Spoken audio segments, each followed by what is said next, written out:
सबको राम राम जी। आ गया भोलेनाथ और माँ पार्वती का दिन। ये है बहुत बड़ा पर्व, साल की सबसे बड़ी शिवरात्रि, जिसे हम महाशिवरात्रि कहते हैं। तो महाशिवरात्रि पर कर लीजिए माँ पार्वती और भोलेनाथ की पूजा और अपने सभी कष्टों से निजात पा लीजिए।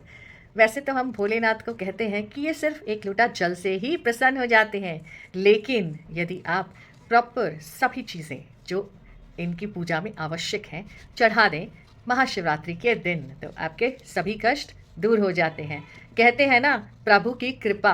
कृपा यानी क्र यानी कर, पा, करेगा तो ही तो पाएगा।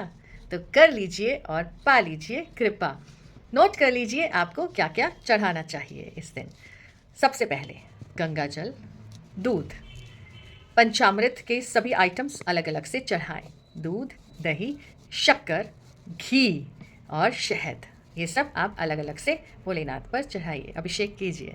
और आप चढ़ाएंगे भांग, धतूरा, बेल पत्र, बेल फल, बेर, कोई भी एक सीजनल फल, पान के पत्ते, लौंग, इलायची, सुपारी, अबीर, गुलाल, कुमकुम, इत्र, चंदन, पीला या सफ़ेद, कोई भी चंदन, काले तिल, चावल, माँ पार्वती को श्रृंगार का सामान, जनेऊ, और भोलेनाथ को और उनके पूरे परिवार को कुछ ना कुछ कपड़े यानी चुन्नी, रुमाल, कुछ भी जो आप चढ़ाना चाहें चढ़ाएं। यदि आपको कालसर्प दोष से मुक्ति चाहिए तो तांबे के नाग नागिन का जोड़ा भी आप भगवान पर चढ़ाएं।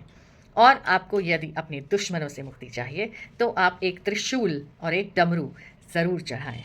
अब जान लीजिए एक छोटी सी रेमेडी जो है विश फुलफिलमेंट के लिए, सभी दुखों का नाश करने के लिए। करना क्या है, आपको 21 बेलपत्र लेने हैं, उनको धोकर उनके ऊपर ओम नमः शिवाय आप चंदन से लिख दीजिए। इसके बाद भोलेनाथ की पूजा कीजिए, मंत्र जाप कीजिए, रुद्रम दुखम द्रव्यति नाश्यति, ये मंत्र जाप करें 108 बार।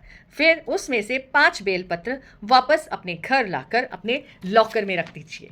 ये आपकी सभी दुख दूर करेगा, आपके घर का cash flow, money flow maintain रखेगा। तो कर लीजिए छोटे छोटे से उपाय।